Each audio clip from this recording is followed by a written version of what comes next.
The following program is brought to you free of charge by the sponsorship of Novus Ordo Watch. See for yourself that the Church of the Second Vatican Council is not in fact the Catholic Church of the ages. Go to novusordowatch.org.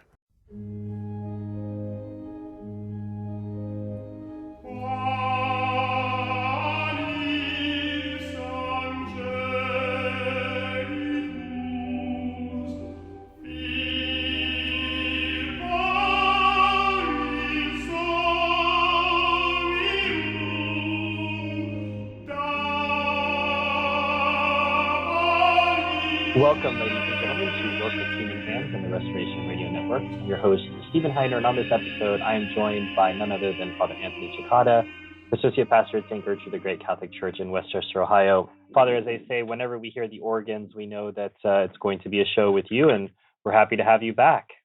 Well, we hope this show isn't as minor key as that music was, but it's a pleasure to be here. Only major keys on the Work of Human Hands episode, which is coming back after a long winter's nap, as well as I guess it slept through Lent even, but we're happily back and ready to dig back into now in print Work of Human Hands. So that was something that we weren't able to offer last season, but and in fact I think Father just sent out an email promo.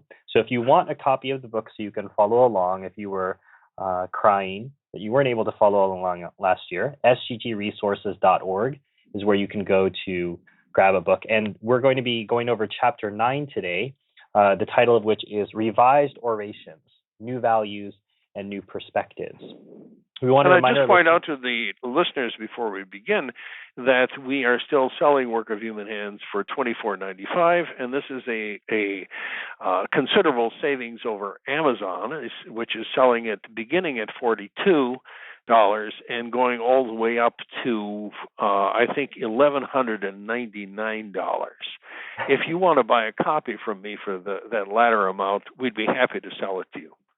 Well, and Father would even throw in an autograph for $1,000 extra. At least. So, I was discussing with Father before the beginning of the episode that this chapter is really an homage to a book that I read long before I met Father Cekada, actually, called The Problems with the Prayers of the Modern Mass, and it was published by Tan Books, sold.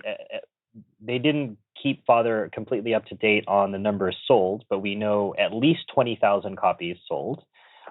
We know of at least 5, 6, 7 languages it was translated into. So this chapter substantially exists in many people's homes or potentially some Catholic bookstores who still carry this Problems with the Prayers of the Modern Mass. And I wouldn't say that pamphlet was the inspiration, Father, but it was one of those threads that linked together this decades-long project for you.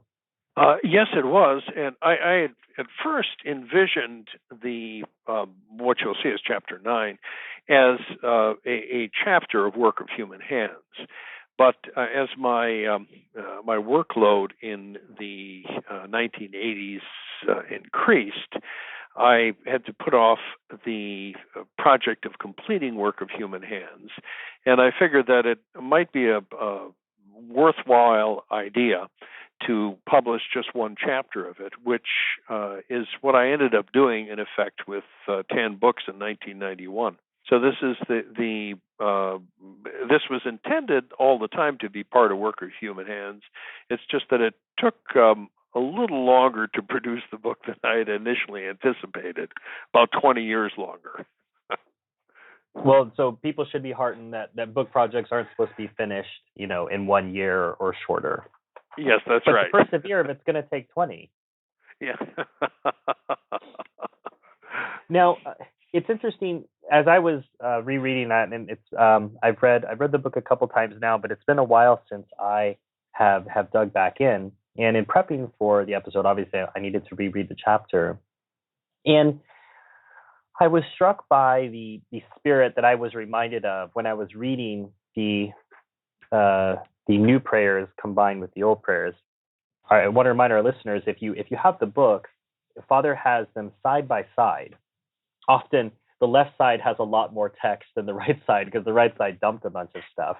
The right side actually being the wrong side if we think about it figuratively. But on the right-hand side, we've got the Novus Ordo text. And as I was reading this again, I remembered the voices of the Norbertine fathers in my ear telling me, well, what's wrong with that? Isn't that acceptable, Stephen? Or can you really say that that's not theologically correct? And I think I was, 17, 16 at the time, I wasn't quite as precocious as Father Cekada at that age. I simply said, well, I guess you're right. But what they were really saying, because obedience was the supreme virtue for them, obedience outweighs faith, obedience outweighs charity. The most important thing was to obey. Father Cekada has told an anecdote about this, that one of his superiors had said, well, if I receive a commandment from a superior not to believe in God, then I should obey that. The reality is this is a feminization or a defiguring, almost a removal of the vitality of these prayers. Yes, you can certainly, as the Norbertines tried to argue to me, say, well, Stephen, it's certainly not theologically inaccurate to say some such things, so why don't you just go along? And the reality is it just removes the element of militancy and, that horrible word triumphalism. I don't know if I can say it in daylight, Father. It removes those elements from the liturgy. And those are things that's okay for us to be nourished on. It's okay for us to be nourished on quote unquote triumphalism. It's okay for us to be nourished on militancy because that's part of the Catholic life. And being raised in the Novus Ordo, I didn't realize this. So I was listening to some of these prayers and that was my reality. And I think that's maybe the biggest thing for some of our listeners who are coming in from the Novus Ordo. They'll read this and go, well, there's nothing wrong with some of these prayers. But precisely the very fact that we say that reaction shows that we've already been damaged in some way. Well, and two, you don't really notice it, even if you're a liturgy fanatic, as I was, because the nature of what we're talking about in this issue, the orations, the variable prayers that are part of the what we would call the propers of the Mass, even people who are experts don't necessarily know the traditional orations well enough to make a proper comparison between that and what they would hear on a typical Sunday in the Novus Ordo, because of course the nature of the propers is that for every feast and every Sunday they are different. So this was an unknown part of the liturgical reform that, as you say, there's nothing in most cases directly unorthodox or heretical, contrary to the Catholic faith in these different texts, but there was this process of subtraction of the neutering of these prayers of any concepts that were offensive to the notion of ecumenism or offensive to modern man. So it was a very subtle thing. Something I didn't even myself realize once I was, even when I was ordained a priest and in the process of teaching a liturgy course. You tell that story, Father, actually in the beginning of this chapter, that it was by accident that we find this out. But I suppose that a lot of your work that you've done in the last 20 years, your body of work has been around this idea of having to go create the body of work for yourself because you didn't have another reference point. I suppose you've done a lot of do-it-yourself studies behind this because there wasn't any precedent for you. Yeah, that's right. And it was hard enough to get all the material together because, believe it or not, there was a time before the internet and powerful computers for doing textual comparisons. And so you were faced with two vast corpuses of Latin. The prayers of the traditional missal, which had been set down and organized by a French author in the 1950s, and then the Latin orations of the new missal. And the Latin orations of the new missal, at the point at which I started this work, didn't even have a comprehensive index to them. Even the sources for them, the supposed sources, had not been published yet. So it was quite an adventure trying to sort all of this out. Only a part of the sources of the new missal had been published in a fairly obscure Roman publication called Notitiae, which was run by the Congregation for Divine Worship. So the process that I had to follow for this, and you're talking someone who is a complete non-geek, non-computer geek, was to put together a primitive database so I could compare the differences and try to come up with some sort of an analysis of them. So it took me a couple of years actually to do this, but eventually these certain themes started to emerge. Our younger listeners might imagine Father Cekada creating punch cards to put into a machine and then using a hand crank or something. If you are imagining that, it was close to that process. There wasn't such a thing as magical Google where you could type in a word. And I suppose, Father, on a footnote or a side note, that's changed the way that you write and you research now. You have so many more resources available to you now that your output, the velocity is faster, but you're also able to respond faster because you don't have to maybe go to a dusty library in Milwaukee, if such things even exist, and find the resources you need. Yes, it is in fact quite extraordinary. In fact, I think now that a complete corpus of the orations of the new missal has been put online together with their sources, and subsequent to my study, a number of other scholars have worked on these particular issues and done different analyses of the orations of the Missal of Paul VI. So now it's a lot easier to do. Well, I started this in medias res, Father, so I'll bring us back to the beginning of the chapter and have you define for us what an oration is so people know clearly what we're speaking about in the Missal. Okay, well, an oration is, I'll give you an example of it first. The collect of the Mass, of the Sunday Mass, is an oration.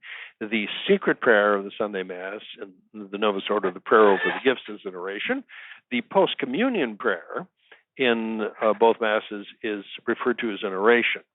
A technical term in the Missal refers to a short prayer that is structured in a certain way, a certain set format that sums up the particular idea of the feast being celebrated, or sums up some particular spiritual idea that the authors wanted remembered on, say, a particular Sunday or on a particular weekday.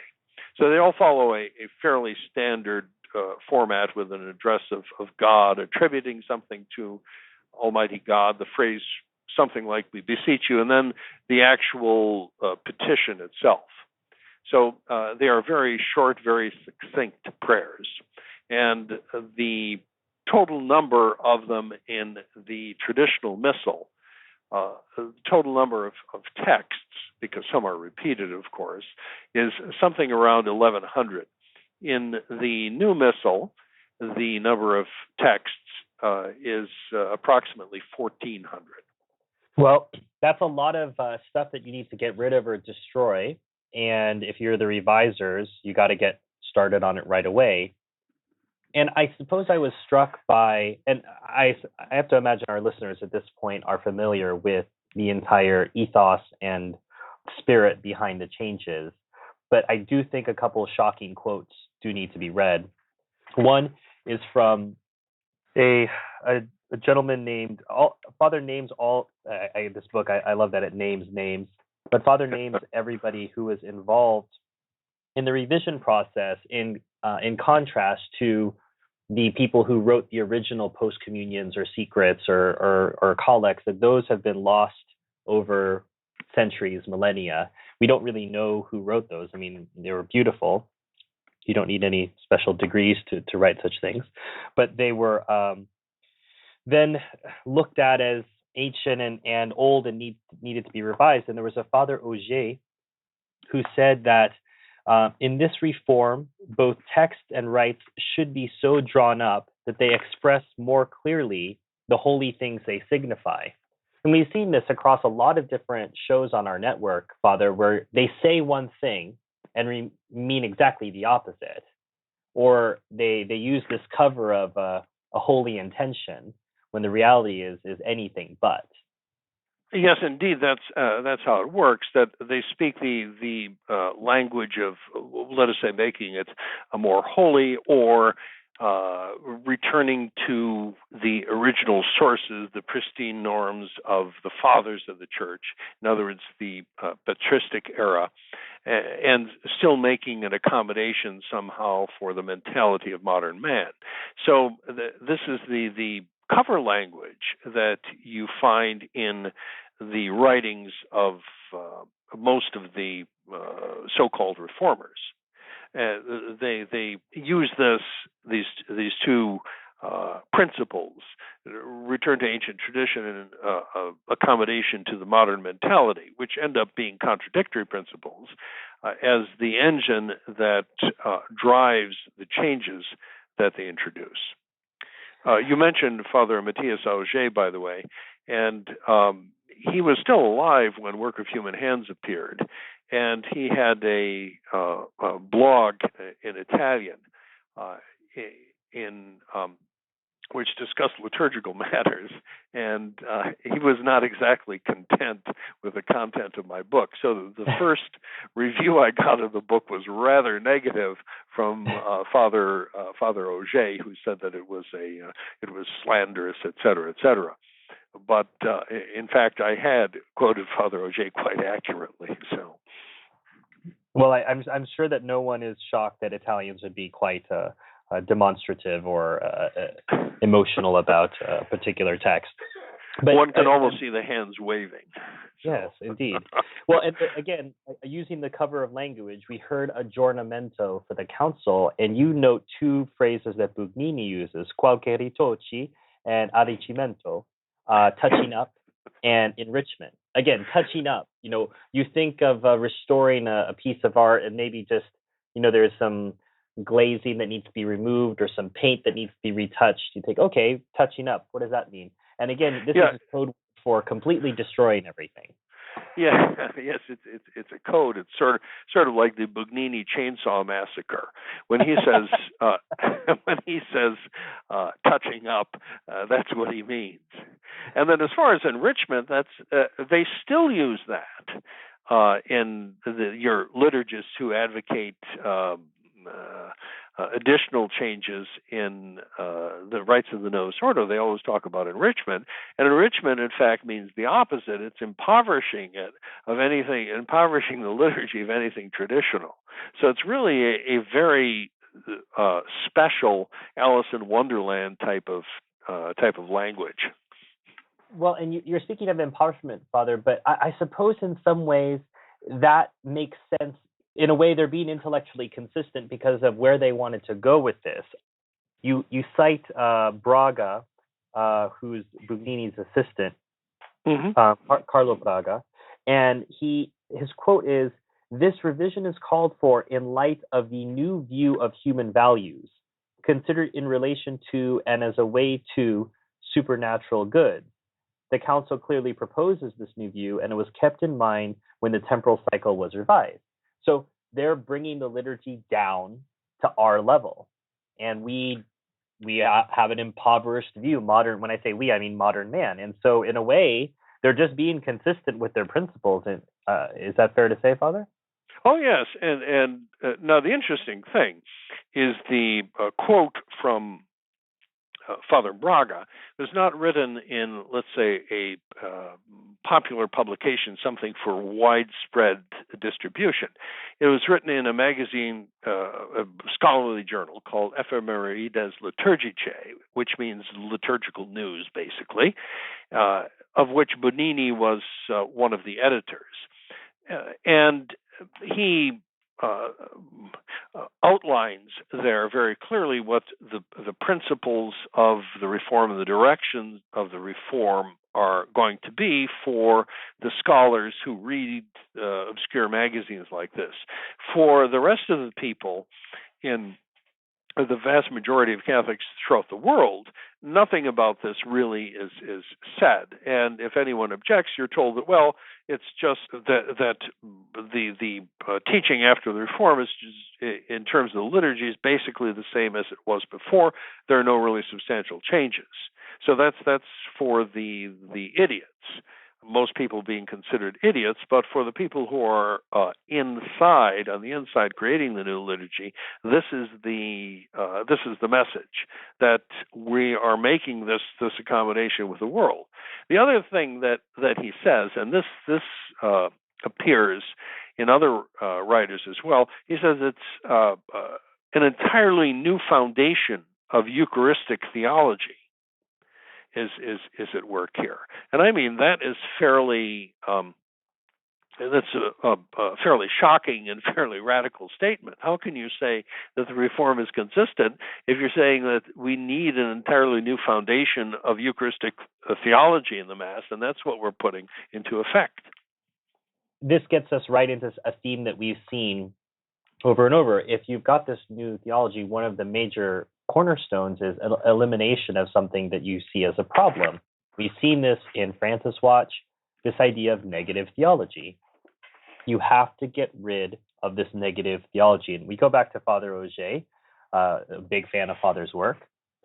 Some of these collects, in fact, spoke of, among other things, the punishments, anger, or divine wrath for our sins of a Christian assembly oppressed with guilt, continually afflicted due to its disorders, threatened with condemnation to eternal punishment, etc.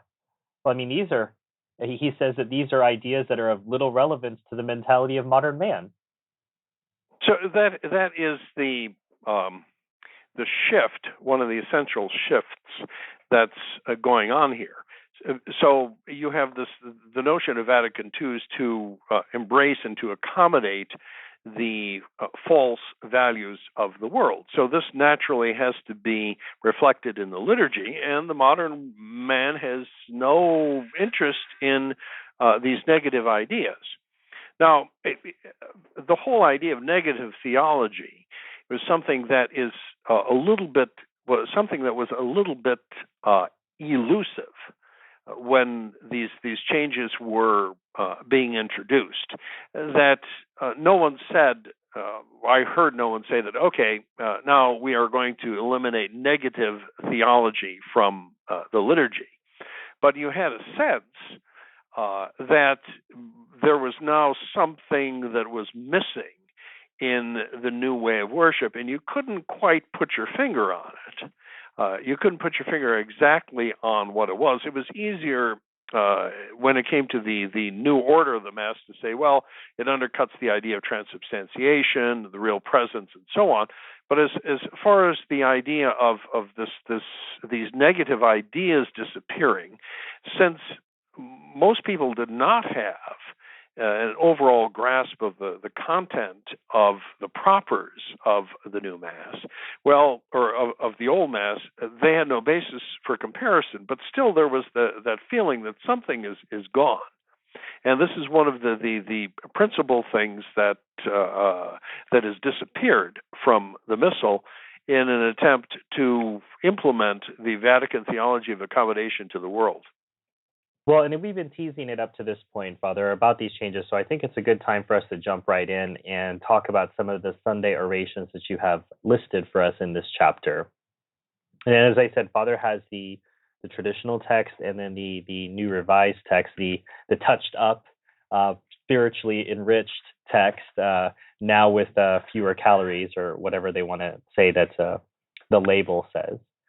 So, Father, the first one that we have is the third Sunday after Pentecost, now known as the 17th Sunday in Ordinary Time, for those keeping score in the Novus Ordo.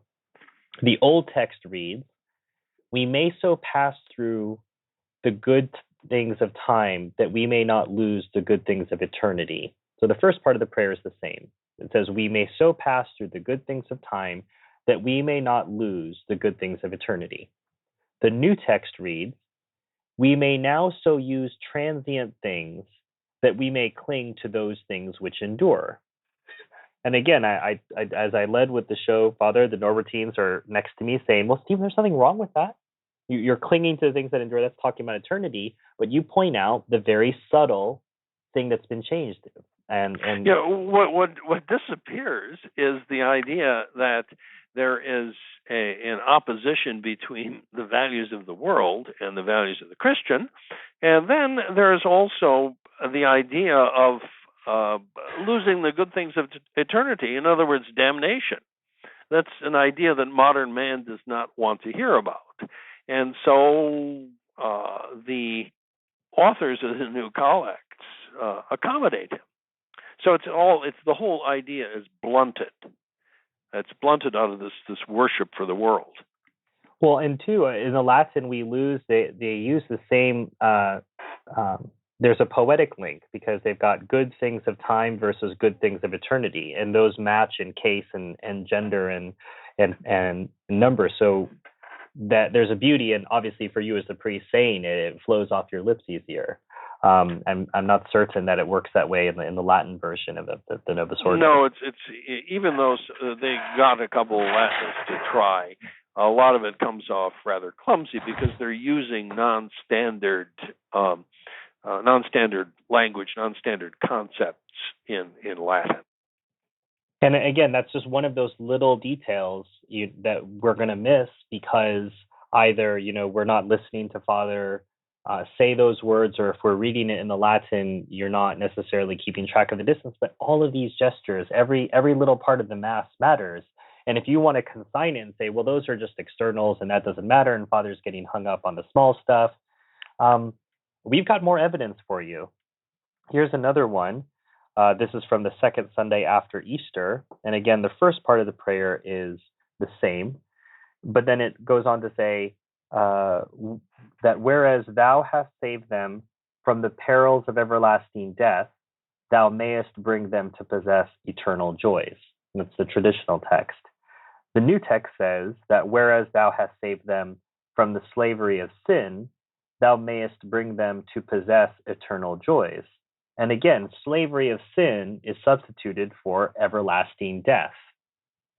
Yes, and a clear allusion there to hell and the possibility of hell. But instead of that, you have the slavery of sin. So there's a change there. There's a change of what you're supposed to concentrate on. Here's another one. This is from the 23rd Sunday after Pentecost in the traditional calendar and the 34th Sunday in ordinary time for the Novus Ordos. We beseech the Almighty God that thou suffer us not to yield to human dangers, whom thou hast gladdened with a share of things divine. And the new text reads, that we who have rejoiced by sharing in things divine, thou wouldst permit never to be separated from thee. So the idea here again, the contrast is this idea of human dangers, that not everything is rosy in the world from a spiritual or temporal point of view, and there are in fact many dangers around us in this life that, if we accede to them, could cause us to lose that share with things divine. So even as something like that, which was a little bit subtle, the revisers couldn't even leave that in. That had to go as well. Well, and too, Father, this is the problem with having an English major as a host, is, I'm so bothered by the loss of the beauty of the language.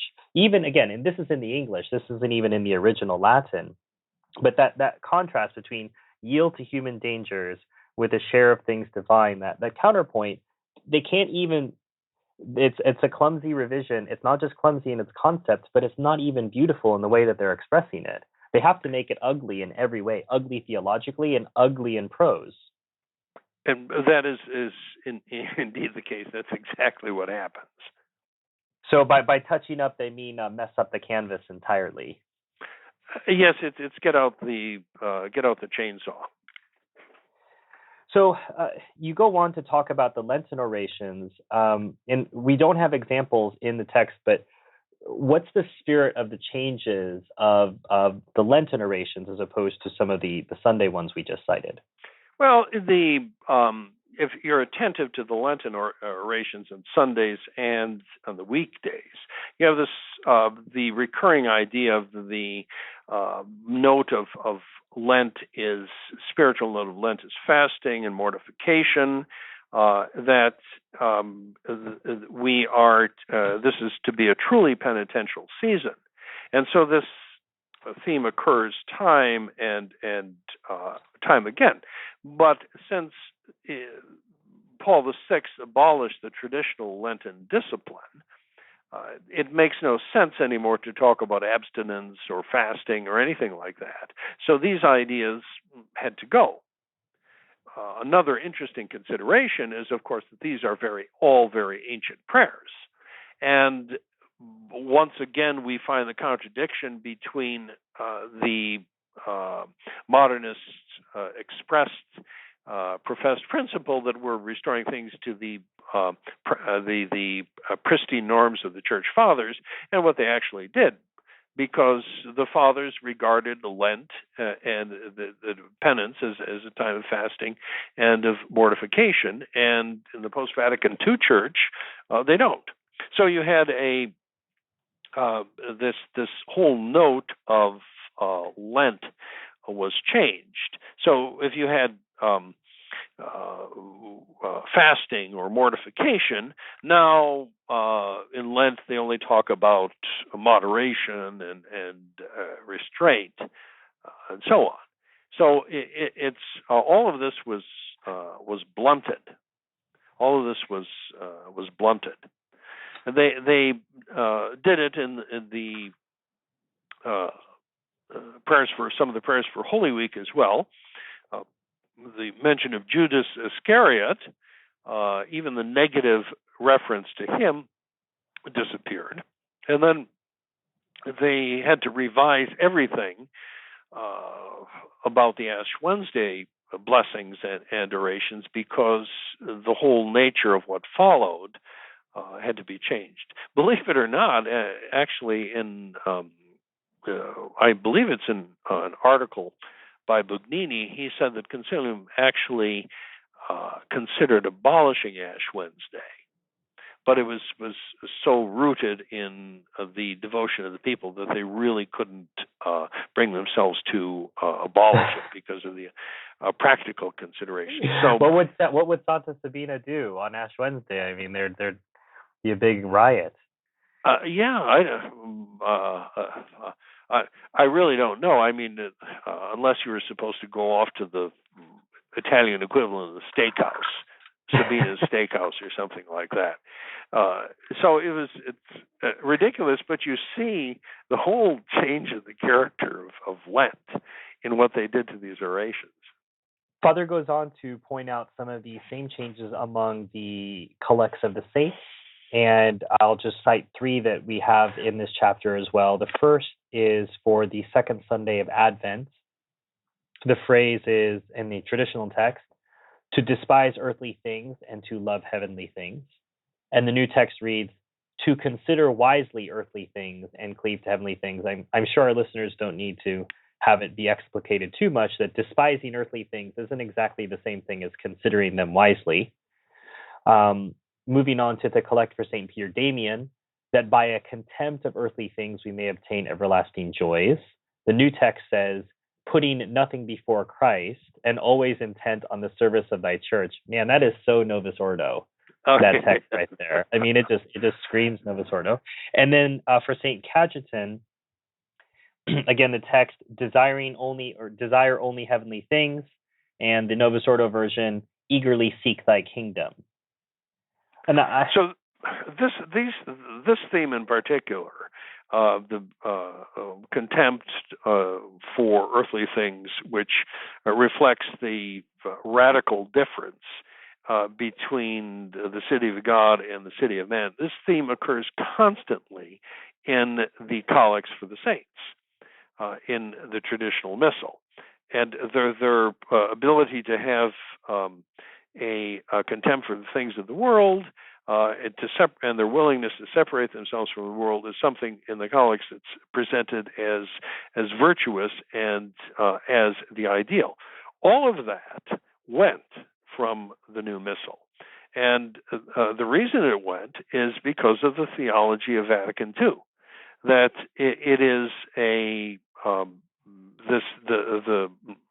virtues that we see in the lives of the saints as regards contempt for the world.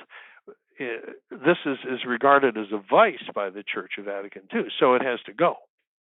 And they're very, very consistent in that. Again, it's another example that unless you were a real expert on liturgical texts and understood the language and in detail of the old orations, you wouldn't necessarily notice this, or you wouldn't notice it, because it is something that is consistently present. So your Norbertine priest would tell you, well, Stephen, there's nothing wrong with this new text. Well, when you compare it to the old text, you see exactly what's going on. It's a major theological shift as regards the theology of the world. And my question is, Father, who were we supposed to get with this? Were we going to get a bunch of new converts because Protestants didn't believe that the world was sinful? I mean, I thought Luther taught us that, everything about this planet is terrible. What were we supposed to get with these changes? These ones. I think the idea was to get what they would call modern man, secular modern man, convert him to the the so-called version of Catholicism, by changing all of these concepts about the world, and by saying that, well, you have a lot of really good stuff going on there, and we think that basically you're a great guy, and we're minimizing concepts that are offensive to you in your secular worldview, and come on in and join us. Well, of course, as we never tire in saying, that was a complete flop. It did not work, and if anything, it made the church appear compromising and spineless and ridiculous. So the idea was, again, to win over these people, and it didn't work. We want to remind our listeners that you're listening to Work of Human Hands on the Restoration Radio Network. I'm your host, Stephen Heiner, and Father Cekada has been walking us through various changes to the orations, the spirit behind the orations. We've named a couple of names of the changes themselves, talked about the concept of negative theology and the fact we have to get rid of that, getting rid of penance and abstinence and the asceticism of Lent. And just now we were speaking about some of the saints. And speaking of saints, I suppose we need to talk about the dead people of Novus Ordo, because that's where those are all saints at that point. I mean, we've gotten rid of the black vestments, and we've gotten rid of the sadness of a funeral. So, well, that was certainly my impression as an organist. When I was in the seminary in Milwaukee, I'd be called to substitute for organists at different churches throughout the diocese to play for funerals when the regular organist wouldn't be available, and they took on the character really of canonization ceremonies. It was really quite amazing to see for someone like myself who had been the part of the pre-Vatican II Church who'd seen funerals and requiem masses, to see this complete shift from prayers for the soul of the departed to, in effect, a canonization, that everyone became a saint. Could I get you to read, Father, the collect on the day of burial, that the phrase that was removed, the one that starts with "that thou wouldst deliver"? Oh, yes. That thou wouldst deliver not his soul into the hands of the enemy, nor forget him forever, but command that he be taken up by the holy angels, that he may not undergo the pains of hell. So all of those concepts are alien and offensive to modern man. The idea of the hand of the enemy being delivered over to the devil and being forgotten forever by God, and then the mention of being taken up by the holy angels, and then that he may not undergo the pains of hell. So all of those are non-starters for contemporary man and for contemporary theology. That the idea of the devil and angels is more or less dismissed as mythical. Hell is something that contemporary theology, in effect, denies, and so everything in the that you prayed for before had to be changed. So you find this consistent the consistent removal of certain themes throughout all of the orations in the New Missal. Well, and the very first line you read, that thou wouldst deliver not his soul, that word's gone too. We can't use the word soul. Yeah, that was a real surprise. That formerly in Latin, you always had the word anima appear, which of course means soul. And when you compared the orations in the Old Missal to the orations in the New Missal, you see that the word soul has been removed. So you don't pray for the soul of John Smith, you simply pray for John Smith. So in taking some of the old orations over, in addition to abolishing hell, the idea was that soul, the notion of soul, was removed, and they did it quite consistently.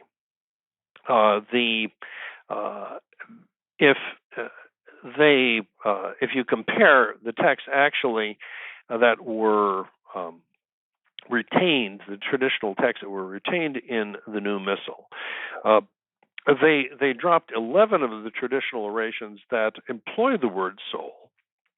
And of the 25 traditional orations they retained, out of 25, they removed the word soul from 23 of them. So, and I suspect that the two remaining was just some sort of an oversight. One of the Benedictines who was involved with this, Father Henry Ashworth, said that this was done in order to lighten the prayers. So you have something that's always been part of traditional prayers for the dead. The word soul simply disappeared. And one of the cracks that I made in the pamphlet was that on November 2nd, this word soul has disappeared from all 9 orations, and that my suggestion was that maybe they would rename that feast on November 2nd to No Souls Day, because you never hear about them. I think the point's well taken. If you've managed to remove all of the mention of souls, I don't know if you can really call it All Souls Day. Yeah. Maybe All Persons Day or All Saints Day, because everyone's saved anyway. Yeah, it's just a continuation of the day before. Right, exactly. Now, the next section, Father, you talked about accommodating ecumenism, and there's a long collect. It was called the Collect for the Propagation of the Faith, and even the name has to be changed. It's now the Collect for the Evangelization of Peoples. Again, not in itself wrong, but can you walk us through the differences between the Old Text and the New Text here? Yeah, well, as you say, first of all, the title. The idea is that Catholics are obliged to propagate the faith and bring people to the faith. The new concept is evangelize. That means, well, we're going to preach the gospel to you. This doesn't necessarily imply the idea of adherence to the faith. Then as you go through it, just about everything is changed. The Old Text speaks about sending laborers into thy harvest, so that thy word may run and be glorified, and that all nations may know thee, the only God in whom thou hast sent Jesus Christ, our Lord. But this idea then is changed to simply the idea of preaching the gospel to every creature, so that people may advance in the way of salvation and charity. So, in one collect, the purpose of it was to bring nations to know the only true God and Savior, Jesus Christ. And that's a quote from the Gospel. In the New Collect, it simply seems to be preaching the Gospel. So the idea of conversion, a true idea of getting people to adhere to the faith, is not present. Well, and again, that militancy is gone. This idea that there is one true church that we want all nations to know, it's completely removed, and we see this again in another citation you have in this section. I have to say, with rather rich irony, about Saint Pius V. His Holiness's original text is one that very much fits him, and his let's say fundamental orientation as Supreme Pontiff, and the new text is I suppose an homage to the new post-Vatican II papacy, at least the concept of it. Can you tell us about the differences here, Father? Well, the idea, remember, that Pius V was the Pope who promulgated the traditional missal and who was against the Protestant heretics, and who fought very strenuously against the heresies that were threatening the church in that time. And the Old Collect speaks of that very clearly. The idea of may we cleave to thy service, that overcoming the snares of our enemies, we may rejoice in eternal peace. So there's this idea of combat against the enemies, overthrowing the enemies of thy church. And in the new text, this is changed to, well, simply protecting the faith, and that we may share the mysteries of the Mass with a more lively faith. So the idea is that here is that there's no opposition really anymore between truth and error. That those who teach theological errors are not really enemies anymore. So this is a shift in line with Vatican II. You see the similar concepts removed, for instance, in the prayer for Saint Robert Bellarmine, and also for the sake of ecumenism, the notion that the Pope governs the Church has been removed in the two orations for the Pope. So you see this spirit of accommodation and compromise. Well, and for those who listened to our episode on trad controversies this month on Holy Week, this is a little bit more surgical look at some of the things that we alluded to. But Father, can you tell us a little bit about what happened to the oration for heretics and schismatics, and some of the other changes, oration for the pagans, oration for the Jews? We spoke about this in sort of broad strokes and a little bit about the Good Friday changes towards the end of the episode, but can you get a bit more specific as you do here in this chapter? Sure. These, first of all, remember that these are the Good Friday prayers recited at the Mass of the Pre-Sanctified, or at the communion service now on Good Friday, according to the new Holy Week and according to the Missal of Paul VI. As I mentioned, these are the most ancient collects in the Church's Missal, in her arsenal of prayers. So these contained many ideas that were offensive to modernists and to ecumenists.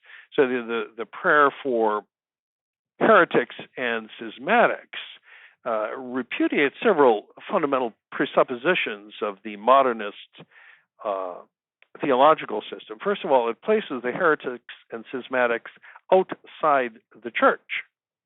According to the theology of Vatican II, They are somehow part of the church and have elements of the church. So that phrase had to go. The phrase or the prayer implied that error leads you to hell. Obviously, that has to go. It mentions the existence of the devil, which modern man dismisses.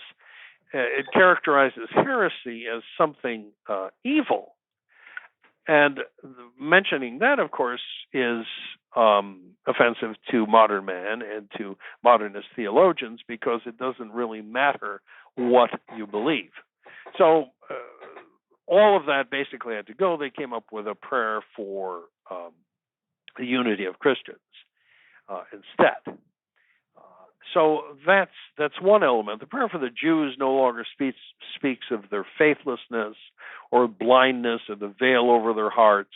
And all of that language, by the way, is based on the teaching of the fathers of the church and their discussion of the status of the Jews. So it's not something, as we would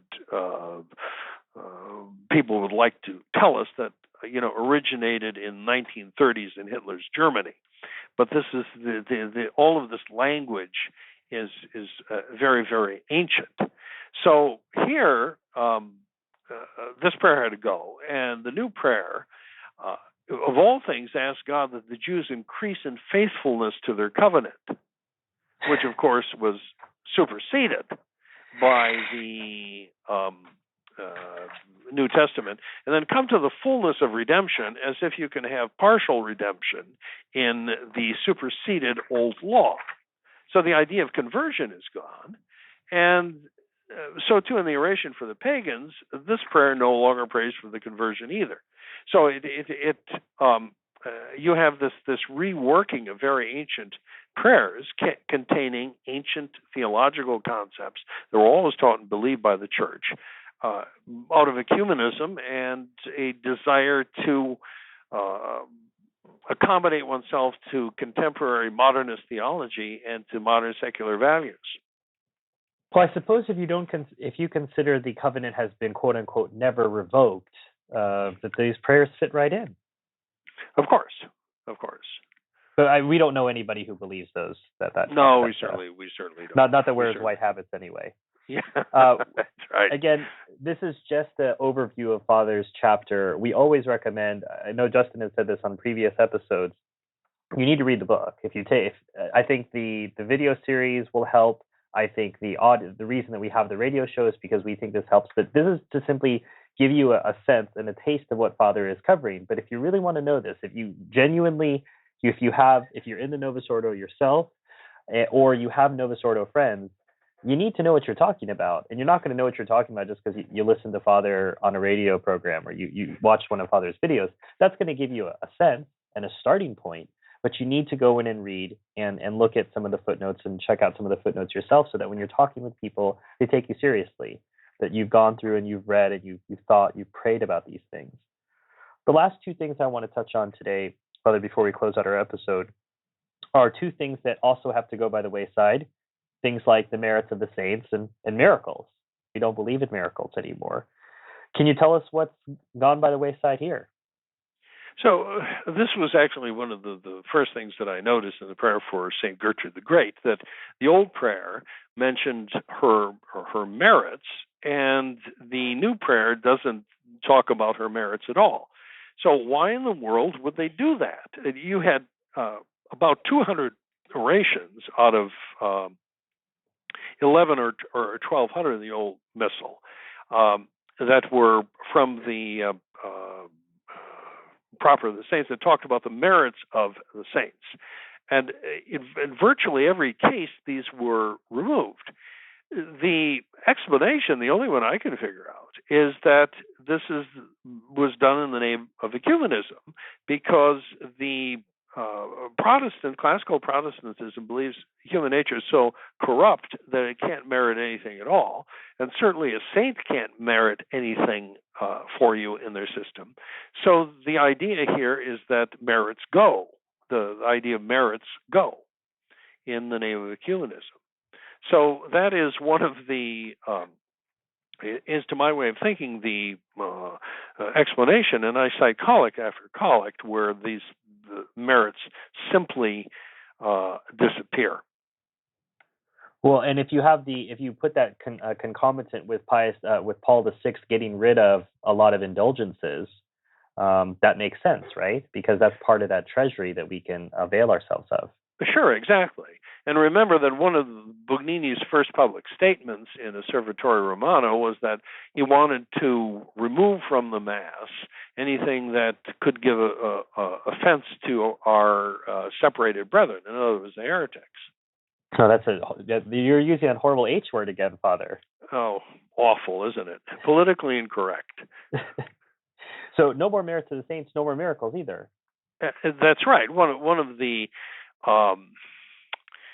standard errors of modernist theology is to dismiss the miracles of Christ, or to dismiss the miracles of the saints as simply little stories to make a point, that they have no connection with reality.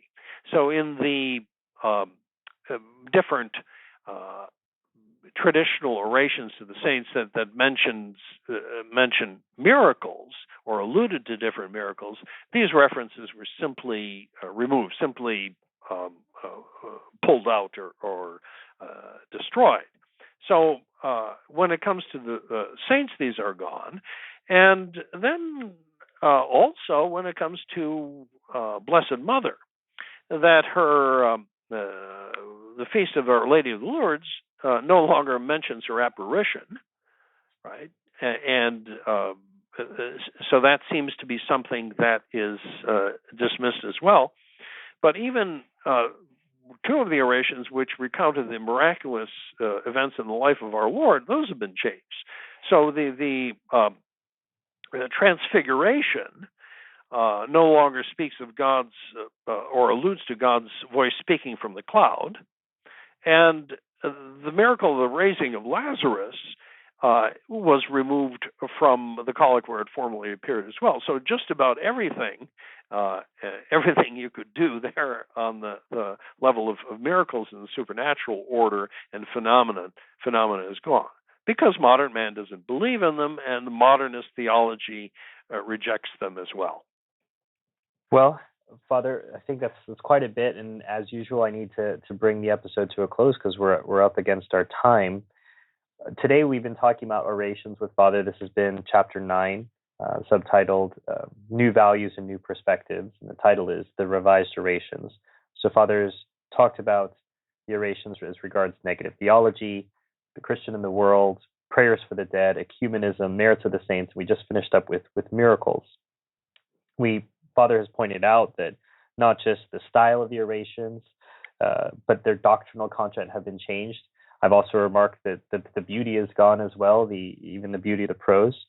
And I want to end with, we haven't been citing too many numbers, but percentages matter. And I want to take this back to the beginning, Father. I told you about how the Norbertine Fathers would tell me that not too much has really been changed. And the statistic you cited in this chapter was one that was told to me, which is, well, this is substantially the same. So the number you were given was 75%. So you're saying that 75% of the Pius V Missal is inside the Missal of Paul VI. And you go through to explain why this number is not just off, but way off. And I thought we might conclude the episode with you explaining that. Yeah, and this was the result of digging around with extremely primitive database programs.